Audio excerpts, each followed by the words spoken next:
Praise God, maayong gabi sa mga anak sa Ginoo. Karong gabi una mo na pud ni ang laing higayon alang kanato nga magtuon ta sa pulong sa atong buhi nga Dios tungod kay sa makausapa mamagin ang atong kinahanglan sa adlaw-adlaw nato nga kinabuhi ang pulong sa Ginoo. O before ta moadto sa ato ang pagtuon sa pulong sa Dios, ato na ta sa ato ang church declaration. Okay, sabay ta. Today, I receive all that Christ died to give me, His abundant life, limitless grace, boundless mercies, divine restorations of youth and overflowing provisions. Today, I take hold of all God's blessings, healings and miracles. I shall be transformed from glory to ever-increasing glory, and victory to overwhelming victory. And I will enter the promised land of the believer's rest, seeing His mighty restoration in each and every area of my life. I proclaim that I am God's beloved, His highly favored child, His powerful servant, that is overcoming champion. And because I am blessed to overflowing, I will be a blessing to all. In Jesus' name, Amen o Amen. Church, sa makausapa, dili kita mo undang sa pag-claim ni anak nga deklarasyon. Tungod kay I believe nga dako kay nagkahimuan sa ato ang mga anak sa Ginoo. Amen? O muadto ta sa pagtuon sa pulong sa Ginoo ug atong ablihan ang atong mga Biblia kamong naa diha sa panimalay. Ay gina-encourage ta mo nga i-open po nato ang atong mga Biblia sabay ta sa pag-abli diha sa Ecclesiastes chapter 3 verse 1 and 6. Sa New King James Version, ingon siya diha, to everything there is a season, a time for every purpose under heaven. Verse 6, a time to gain, and a time to lose, a time to keep, and a time to throw away. Magampo ta sa pulong Amahan ang mga langit. Salamat karong gabi una sa kahigayunan nga magihatag ka namo especially sa word nga among pagatunan. Thank you sa mga pinasahi nga mga pagpadayag, and thank you Holy Spirit amo kang gina-acknowledge tungod kay ikaw lamang ang nasayod sa tanan ug ikaw lamang nakabalo sa kung unsay among gikinahanglan sa among adlaw-adlaw nga kinabuhi ug karong gabi una amo kini komitar nga kanimo sa pangalan ni Jesus. Amen o Amen. Praise God. Hallelujah. O karong gabi una mga igsoon, mapasalamatan kaayo ko sa kahigayunan, especially sa atong mga worship leaders, sa mga instrumentalist nga before ta nutuon sa pulong sa Dios nagadayeg ta nga kaniya pinaagi sa atong mga song leaders, mga frontliners, mga pagdayeg para sa atong buhi nga Dios. O karong gabi na mga igsoon, ang topic nga atong pag-iskitaan is kini siyang ginaingon, God still the restorer. Ang Dios kanunay nga nagapauswag, nagapalambo, nagapadaog sa ato nagahimo ka na to successful sa kinabuhi. O kining sa atong gibasa karon sa Ecclesiastes chapter 3 verse 1, ingon siya, to everything there is a season, a time for every purpose under heaven. Tanan naay panahon nga mag-aabot sa atong mga kinabuhi. Ug ang tanang mga pangitabo sa atong kinabuhi na ay purpose. Tanang pangitabo sa kalibutan na ay katumanan, na ay purpose ani kung unsa gyud ang mga plano sa Dios sa atong mga kinabuhi. Kung mo pong tanaan ang verse 6, a time to gain, na panahon nga mo increase ang kinabuhi sa tao, na panahon nga mo enjoy ta sa atong mga naangkon, ug napoy panahon sa naay mga wala, either kinabuhi or negosyo or trabaho, ug napoy panahon nga atong hawiran ang blessing sa Ginoo, atong ampingan ang mga gastos sa Ginoo, atong ampingan kung unsa tong mga butang nga gipiyal sa Ginoo, ug naapoy panahon nga atong buhian ang katubang mga butang para sa Ginoo or para sa mga taong nagkinahanglan ini. Og I believe karong gabi na mga igsoon nga ang dako nga katuyuan sa Dios atong kinabuhi nganong iyatang gibutang nining kalibutan tungod kay He wants us to be blessed. Why? Because He wants us also to be a blessing to others. Amen? Kay according pa sa Biblia, ingon siya, ang tanan nga nagsalig o nagtuo, nagasandig sa atong Ginoo, dili gyud mapakaulawan. Kung imong tan-an ang Romans chapter 10 verse 10 to 13 sa New King James Version, ingon siya, for with the heart one believes unto righteousness. Okay. Sa usa ka kasing-kasing daw nga nagatuo ngadto kay niya, magdala kaniya ngadto sa pagkamatarong. And with the mouth confession is made unto salvation. Kung unsa daw ang ginapagawas sa baba, kung unsay iya nga gikan sa iyang kasing-kasing, magdala kaniya ngadto sa kaluwasan. Okay. In verse 11 siya, for the scripture says, whoever believes on him will not be put to shame. Sa tanan nga nagtuo, nagsalig sa atong buhi nga Dios, dili gyud mahimong mapakaulawan. For there is no distinction between Jew and Greek, for the same Lord over all is rich to all who call upon him. And siya, walay kalainan sa mga Hudiyo o sa mga Hintil, sa tanan nga mutuo sa atong buhi nga Dios. Tungod kay ang Dios adunahan sa tanan, o ang tanan na mutawag sa iyaha, makaangkon ini. For whoever calls in the name of the Lord shall be saved. Tanan nga mutawag sa iyaha, mamaluwas. Okay. Unsa man ni kaluwasan, Pastor? Mayon na ubad nga, ang kaluwasan diha katumang padulong og langit. Ang kaluwasan diha kana mang madala ka sa Ginoo ngadto sa langit. Igsoon kung imo nang tan-awon kanang salvation, they are saved, sa Greek is itawag na siya suso. Ang suso is nothing is lacking. Wellness. Kompleto. Physical, financial, material, and spiritual.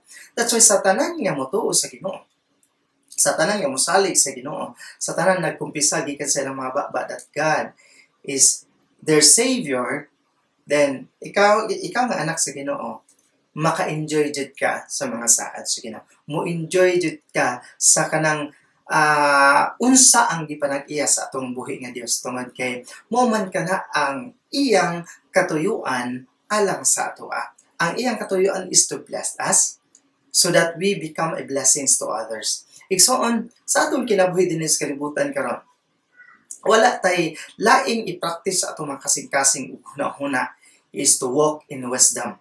Kasi pasabot mo, Pastor, kanang bitong magagawa sa atong baba. Huna-hunaon na to una pag-ayo, kung makaayo ba ni sa atoa or dili ba.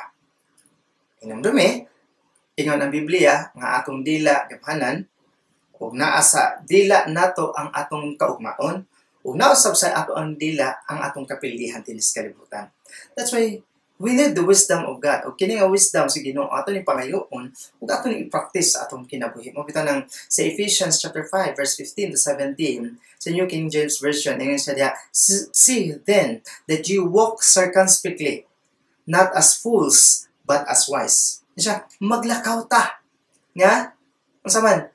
Kanang wise, dili ka nang sama sa igiing sa Biblia ka nang mabuang-buang, walay mga alamag, walay nahibaluan, tinuod na sila mga nahibaluan ginagmay, pero wala nila gina-aplika sa ilang kinabuhi tungod kay nagpabilin sila sa kung unsa ang realidad sa ilang kinabuhi nga. Katong giingon ako tong last Sunday ba nga.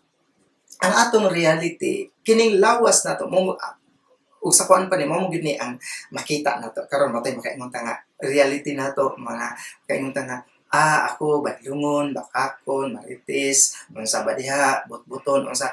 Mo na ang kinaiya sa ato ang flesh. Mo bitaw to ingon ang Biblia nga walk in the spirit. Tungod kay ang espiritu ang atong unod managsumpaki gina siya. That's why we need to walk as a wise man in this world. Tungod kay kabalo na ka nga kining kalibutan na dili gyud maayo. Grabe gyud ang pagpamuhat sa kaaway. Muna sa atong panahon karon, we have to redeem the time. And sa verse 16, redeeming the time because the days are evil. Therefore, do not be unwise, but understand that what the will of the Lord is. And sa atong luwason ang panahon. Sa nato sa pagluwas ni pinagi sa paglakaw nga mahimong maalamon. Pinagi sa paglakaw nga subay sa kabubuton sa balahang espiritu, pinagi sa paglakaw nga kahimutan sa tungbuhi nga Dios. Na may mga butang nga usahay makalimot ta, pero igsoon ayaw kalimot that God is with us and The Holy Spirit is with us, and ang kanang ginatawag nga wisdom nga gikan sa Ginoo is with you right now. That's why imo na siyang timbang-timbangon sa imong kinabuhi kung asa ba kinsa ba ang imong ginasubay sa imong kinabuhi, mo bang unod or ang balang espiritu ba nga nagapuyo sa imuha. Mana, therefore do not be unwise, but understand what the will of the Lord is. Sabton nato kung unsa ang kabubot unsa atong buhi nga Dios. And I believe pinaagi sa atong pagsabot sa kung unsa ang kabubot unsa atong buhi nga Dios, mo nay magdala sa ato ngadto sa kalampusan, ngadto sa success, ngadto sa mga blessings sa Ginoo nga iyang giandam para sa ato. So I believe nga ang blessings is coming na sa atong kinabuhi. Okay, we are called the spiritual Israelites. Tungod kay kita man ang gitawag nga spiritual Israelites, then according sa pagkakaroon, kung imong tan-awon ang Biblia, dili na ta mga hentil, dili na ta mga pagano. Tungod kay nabilong na ta sa ginatawag Israel na spiritual Israelites. Kita ang gitawag spiritual Israelites, dili na ta bilong sa ginatawag og pagano o mga hentil. Gikan ta sa pagkahentil, pero tungod sa gibuhat sa Ginoo sa imong kinabuhi, tungod sa iyang pag-usab sa imuha, you are now a spiritual Israelites. And I believe, according to the Word of God niya, ang blessings, ang bahandi sa mga hintil, dili nakaapil ana, tungod kay di naman kahintil, gi-change man ka ni Lord, engan siya, i-bless niya sa mga Israelites. Kung imong basahan ang Isaiah chapter 60, verse 1 to 11, sa New King James Version, ingon siya diha, "Arise, shine, for your light has come, and the glory of the Lord is risen upon you. For behold, the darkness shall cover the earth, and deep darkness the people, but the Lord will arise over you." Okay, tanawa ha. Ingon siya, barog ug pagsanag. Nganong mo barog man ta? Nganong musanag man ta? Okay. Ingon si kuan diha, kung imong tan-awon, ingon ang si Isaiah diha, barog ta. Atong ipakita sa kalibutan ng misanag ta. Nga naman, tungod kay ang kahayag nga gikan sa Ginoo naa sa ato. Usa ka propesiya ni Isaiah diha sa Isaiah 60 kung unsa ang posibleng mahitabo sa mga kaanakan sa Ginoo in these last days. And siya, "Arise, shine, for your light has come, and the glory of the Lord is risen upon you." Ang kahimayaan sa Ginoo nagaabot sa atong mga kinabuhi, ingon nga mga anak sa Ginoo. "For behold, the darkness shall cover the earth, and deep darkness the people." Kinsa ang ginatawag deep darkness? Insa the people, but the Lord will arise over you. Unsa ginatawag kining deep darkness? Kining mga buhat sa kaaway karon. Kining gigamit pud niya ang mga tao. Wala man siya laing gamiton jud mga tao. That's why according sa Biblia, we are not fighting against flesh and blood, but by spiritual. Atong pagpakig-away is spiritual realms. Manang kining mga tao nga makita na to ang grabe pangdaot sa iyang mga isikatawo, ang atong gobyerno nga grabing dinautay, ang even mga kasimbahanan grabing dinautay, tungod kiwa sila kabantay nga gigamit sila sa kaaway. Then ang pinakanindot diha, ayun siya, "But the Lord will arise over you." Hinumdumi, naay Dios nga mubarog para sa imo. Ayaw kalimot nga naay Dios nga mubarog sa imo, and His glory will be seen upon you. Ang iyang kahimayaan makita sa imong kinabuhi. Amen? Ayaw ginakalimte. Ayaw gid na kanang ipakawalay bili sa imong kinabuhi kung dili hatagi nagbili tungod kay mahitabo na sa imong kinabuhi in these last days.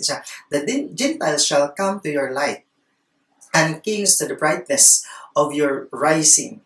And sa mga hintil, muabot tungod sa kasanag nga makita sa imong kinabuhi, and kings to the brightness of your rising. And sa ang mga hari makita, ang mga hari mag-aabot tungod kay makita nila ang kasanag nga naa sa imong kinabuhi. Amen? And sa, "Lift up your eyes all around and see, they all gather together. They come to you." And sa, tanawa, pinagi sa imong mga mata, tanawa imong palibot. Di ba makita nimo nga ang tanan magatapok para moduol sa imuha. Okay, your sons shall come from afar. Okay. Ikson, I believe this kining nga propesya ikson. Walay laing gipunto ani kundi si Jesus. Kung si Jesus, ikaw man ang naa kang Jesus, ikaw man ang ginatawag spiritual Israelites, then ikaw sab mo enjoy niini nga mga saad sa Ginoo para sa imong kinabuhi sa atong kapanahonan karon. Amen? Ayan siya. Ayan siya. And your daughter shall be nurse at your side. Then you shall see and become radiant, and your heart shall swell with joy, because the abundance of the sea shall be torn to you. The wealth of the Gentiles shall come to you. Okay, sa itong panahon karon ikson. Di ba? Si Jesus na nasa langit. Niya, kinsa may nabilin diri, di ba kita? Kita ang kahayag. Kita ang nagdala karon sa kanang ginatawag kamatuoran. Kita ang dala karon sa kanang panaghiusa sa gugma sa atong buhi nga Dios. Then, ngayon siya diha. The wealth of the Gentiles shall come to you. Okay. Imo lang tan-awon, the whole passage diha, nagsimbolo na kang Jesus. But in this verse, igsoon, makita na to nga, walay lain mo dawat sa wealth sa mga Gentiles. Kundili kita nga church. Kita nga mga anak sa Ginoo. Kita nga bride ni Christ. Kita nga body ni Christ. Kita nga templo sa Balang Espiritu. Kita ang mo enjoy para ipakita nato sa kalibutan how God great to us. Amen? Hallelujah. The multitude of camels shall cover your land. The dromedaries of Midian and Ephah, all those from Sheba shall come. They shall bring gold and incense, and they shall proclaim the praises of the Lord. Verse 17, all the flocks of Kedar shall be gathered together to you. Amen. The rams of Nebaioth shall minister to you. They shall ascend with acceptance on my altar, and I will glorify the house of my glory. Who are these who fly like a cloud, and like doves to their roosts?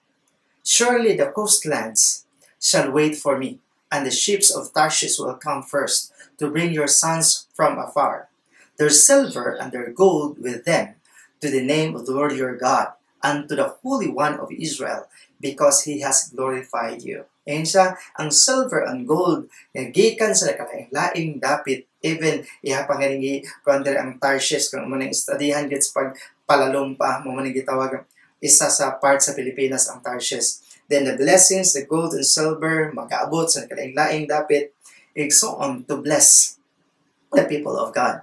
And siya, to the Holy One of Israel, because He has glorified you. The sons of foreigners shall build your walls. Wow. And siya, ang mga anak do sa mga foreigner, maoy mupatukod sa mga pader sa imong kinabuhi. Amen? And their king shall minister to you. For in my wrath I struck you, but in my favor I have had mercy on you. Therefore your gates shall be open continually. They shall not be shut day or night, that man may bring to you the wealth of the Gentiles and their kings in procession. Okay, kung yung mga natanaw the whole passage on, walay laing mo enjoy niya anak kung dili kita nga mga anak sa Ginoo. Amen? Kita nga mga anak sa Ginoo nga nagpapili pa sa kalibutan. I believe nga ang blessing sa Ginoo dili lang dito sa kanang gitawag heaven, iyang gi-prepare para sa to. While we are here on earth, we will experience kanang abundance. We will experience favor sa Ginoo. We will experience connection sa Ginoo. We will experience the blessings and the protection of our God. Amen? Mao gina akong nakita igsoon while nag-study ta sa pulong sa Ginoo tungod kay according pa sa Biblia mao gid ang magtudlo sa tuwa. And then I believe maski asa kay igsoon the blessings is coming with you. The blessings are chasing you, hunting you, following you down all the days of your lives. That's right. Kung imong tan-am, sa Biblia, hinumdumi ra si Job. Si Job, grabe siya ka, o sa kuan pag grabe siya ka mahadlokon sa Ginoo. Nagahuna-huna gid siya kanunay kay basin sipyat siya, muhalad siya sa Ginoo, basin og kanabang naa siya nabuhat nga mali, mangita gid siya pamaagi nga makapangayat siya pasaylo sa Ginoo. Even sa iyang mga anak, iya ginapangandoy kanunay nga magbuhat og mga halad kay basin niya nasipyat ang iyang mga anak. Pero kung imo tanan grabe ang kinabuhi ni Job nga makaingon ka nga grabe pud ang pagsulay. Pero kung imong tan-aw sa latter life ni Job, makita nato sa Job chapter 42 verse 12 to 17 sa New King James Version siya. Now the Lord blessed the latter days of Job more than his beginning. For he had 14,000 sheep, 6,000 camels, and 1,000 yoke of oxen, and 1,000 female donkeys. He also had 7 sons and 3 daughters. And he called the name of the first Jemimah, the name of the second Keziah, and the name of the third Keren-Hapuk. In all the lands were found no women so beautiful as the daughters of Job, and their father gave them an inheritance among their brothers. After this, Job lived 140 years, and saw his children's and grandchildren for 4 generations. So Job died old and full of days. Remember, unsa ka blessed si Job? Si Job blessed twice kung unsa ang iyahang naapagsukod. Ngano man? Ngano kaya ang gidoble sa Ginoo? Gidoble ang blessings niya. Tungod kay, remember, Job, naa siya'y Ginoo. Amen? God is with Job. Remember si Joseph. Kung imo tanaw si Joseph from zero to everything, from nothing to everything. Kung imo tanaw si Joseph ki-bless, dili tungod kay kana bang bright siya or gwapo siya, kundi tungod kay ang Dios kauban ni Job. Genesis chapter 13 verse 1 and 2-3. Sa New King James Version siya, Now Joseph had been taken down to Egypt, and Potiphar, an officer of Pharaoh, captain of the guard, an Egyptian, bought him from the Ishmaelites who had taken him down there. The Lord was with Joseph. Remember, the Lord was with Joseph, and he was a successful man. Why he became a successful man? Because the Lord is with Joseph. And he was in the house of his master, the Egyptian, and his master saw that the Lord was with him, and that the Lord made all he did to prosper in his hands. Remember, unsay nakita sa iyang master, nga Egyptian? Nakita niya nga ang tinuod nga Ginoo nagauban kang Joseph. Nakita niya nga ang tanan gibuhat ni Joseph nagprosper tungod kay naa siya kauban nga Ginoo. Amen. Remember, church, hinamdumi, kinsa karon makita nimo diha sa Biblia, mga karakter nga gigamit sa Ginoo, mga karakter nga nagkaroon og kahadlok na tinuray sa Ginoo, mga karakter nga tinuod nga nagabuhat sa kabubuton sa Ginoo, wala lang sa mga pulong kundi makita sa ilang kinabuhi ang tinuod nga epekto sa ilang pagtuo pagsalig sa Ginoo. Tan-aw ra gud unsay nahitabo sila. They are prosperous. Kisa, grabe ang ilang paglambo, grabe ang kanagaya, grabe ang pabor gikan sa tao. Unang-una, ang pabor magigikan sa Ginoo, gikan sa Ginoo, ug pabor gikan sa mga tao, ilag yun na-enjoy. How much more ikaw? Exoon, ayaw kalimot. Ang tanan nga na ay Ginoo mo prosper. Except sa mga, kung giunsa nimo pag-practice ang imong kaugalingon, kung giunsa nimo pagpugong ang imong mga baba, kung unsa imong ginapagawas sa mga baba, kung giunsa nimo pagbutang sa imong kasing-kasing ang pulong sa Ginoo nga magdala kanimo ngadto sa kadaugan sa kinabuhi. Church, ang Ginoo nato gamahanan. Ang Ginoo nato milagroso. Ang Ginoo nato maayo. Amen? Munang ayaw kadlok sa imong posibleng maagian sa kinabuhi. Karon lagi pastor hangtod karon pait pa man lagi. Church, live by faith. Wala gyud gina-encourage sa pulong sa Ginoo sa Ginoo sa mga tao nga tinuod nga nagsalig diha kaniya. Kundi live by faith. Because the just shall live by faith. Why by faith? Because everything in heaven is by faith. Dili ka makaangkon sa gingharian sa langit kung wala kay pagtuo. Dili ka makaangkon sa mga saad sa Ginoo kung wala kay pagtuo. Dili na maangkon ang kaayuhan nga gikan sa Ginoo kung dili ka matuo. Dili na maangkon ang mga butang nga imong ginapangandoy kung wala kay pagtuo. Even sa atong kinabuhi diri sa kalibutan, sa imong paglakaw sa buntag kanang nilakaw ka, kay nagtuo ka nga inig-uli nimo makadala kag pagkaon. Nganong nilakaw ka tungod kay nagtuo ka nga inig-uli nimo madala nimo ang kadaugan nga madawat ka sa trabaho, makakita kag trabaho, makakita kag unsay mga maayuhon nga imong ginahuna-huna before ka nilakaw sa imong panimalay. Same sa atong Ginoo igsoon. Same sa mga blessings sa Ginoo. Same sa mga pabor sa Ginoo. Same sa mga saad sa Ginoo.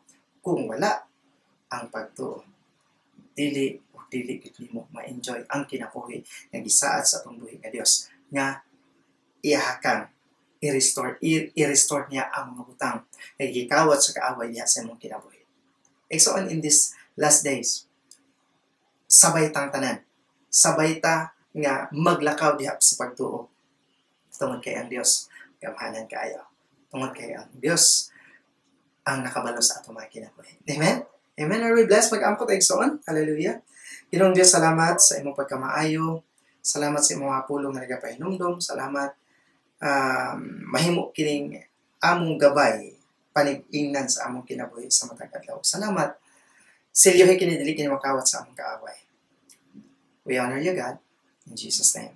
Amen. Amen. Igsoon palayon ta sa atong communion. Kamo usab diha nasa inyong panimalay.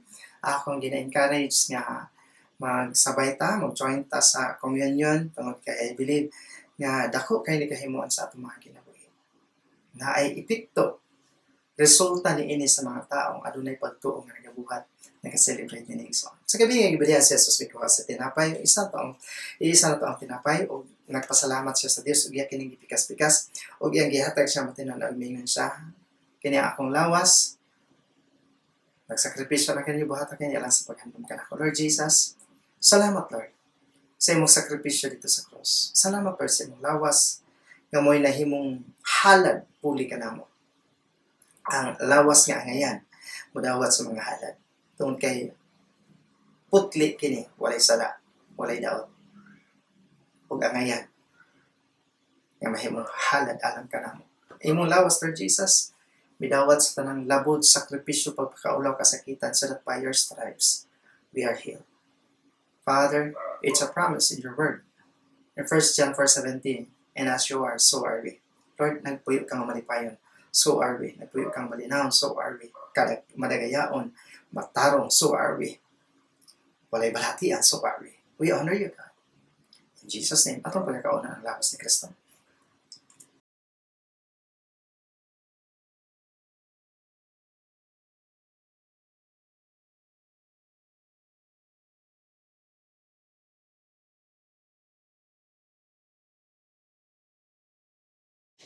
So sa mga gabi ng ibulihan sa Jesus, may kuha sa kupa, ito yung isang kupa. Kung nagpasalamat siya sa Diyos, iyak kining ihatag siya matinunod mo siya. Mo kini ang kupa sa akong dugo, ang may nagdala sa pag-ung pagbinanti nga walay katapusan. Buhata kini, alang sa paghandom ka nako. Kaysa matag kaon, o sa matag inom ninyo ni ini, inyo di matala ang kamatayan ni Kristo, hangtod sa inyong pagbalik. Lord Jesus, salamat Lord. Salamat Lord sa imong dugo, God, yung giula ito sa krus Kalbaryo. Ang dugo nga nagpapasa among mga sala. Ang dugo nga naghimo ka namong angayan. Ang dugo nga nag-abli sa bagong agianan padulong sa trono sa grasya.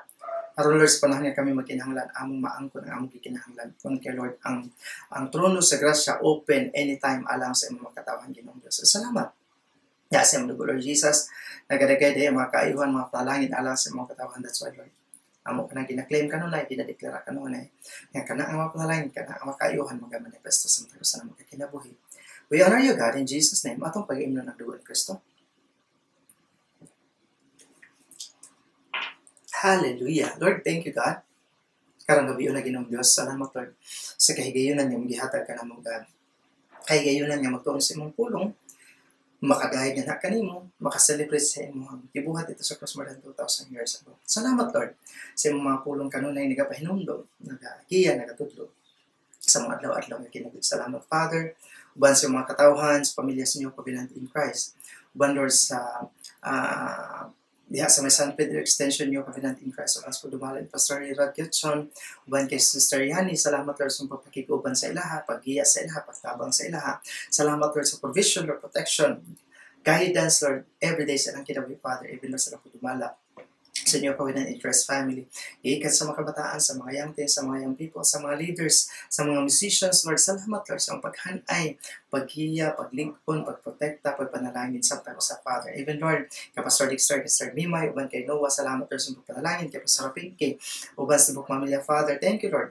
Ang imong kamot, dako kanunay magatabang sa ilaha. Even Lord, kay Pastor Brian, kay Indang, sa tanang miyembro dito sa Batino Church. Salamat Lord sa pagpanalangin, sa mga kabataan, sa mga young sa mga young people, sa mga leaders, sa tanang buluhaton to God. Father, salamat sa iyong pagpamuhat. Even Lord, sa church building, God, ikaw magahanay ni anang tanan, even sa church roofing, Lord. We believe and we declare nga ikaw, Lord, magahanay matupan ang karong tuiga kinong Diyos. So, salamat sa iyong pagkamaayo. Even Lord, ang naso sa Israel, Lord, we continue to pray and declare that ang naso sa Israel are victorious, protected, covered by your precious blood.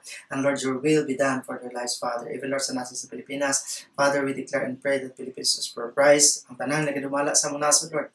Ikan sa mga presidente, vice president, mga senators, congressmen, governors, mayors, mahangtod sa mga pro leaders. Salamat, Lord, sa imong gahom nga nagapenetrate. Salamat Lord ang pagkamatarong, ang gugma, may magahari Lord, ang kalinaw, ang paraghiusa, ang kaluwasan sa matag pamilya Ginoong Dios. Salamat Lord sa imong pagkamaayo Father, especially Lord dito sa Davao. Salamat Lord sa imong divine protection. Salamat Lord sa imong pagpamuhat, pagpanalangin uban sa pamilya ang imong gipiyad, sa ministry ang imong gipiyad, sa mga talents ang gipiyad, sa mga clients ang imong gipiyad. Ug salamat kat sa tanang butang, even Lord sa mga katawhan nagasubaybay karon. Salamat Lord sa imong pagbisita sa ilaha, paglig-on sa ilaha, pagkiya sa ilaha God, kabalo ka sa ilang mga pagkinahanglan. Financially, physically, material, and spiritual, Lord. Today, akong ginadeklara sa ilang kinabuhi ang pabor. Akong ginadeklara sa ilang kinabuhi ang kaayuhan. Akong ginadeklara sa ilang kinabuhi ang protection. Akong ginadeklara sa ilang kinabuhi ang kadaugan, Ginoong Dios. Mga desires, Lord, nga makapahimuot niya kanimugan. I believe nga ikaw ang nagahanay, nagapanalangin ni Ana para sa ilang mga kinabuhi, Father. Salamat, Lord, sa imong makatawhan. Salamat, Lord, sa iyong pagkamaayo, God. Now, the Lord bless you. The Lord keep you. The Lord's face will shine upon you and be gracious unto you both now and forever. And the people of God says, Amen. O Amen. Salamat mga igsoon sa higayon nga inyong gihatag, especially karong agabi una sa pagtuon sa pulong sa Dios. I know and I believe nga ang Dios ang makikuban sa ato ang matag usa. Ang Dios magapanalangin, kita-kita ugma sa buntag sa ato ang panimbahon. Alas 9 ang ato ang devotional, 9:30 church. I encourage everyone nga, musayo ta para makasugod po ta usayo. 9:30, aron matapos po ta mga 11:30 para masayo-sayo siya igsoon. Amen? Bye-bye, God bless. Shalom everyone.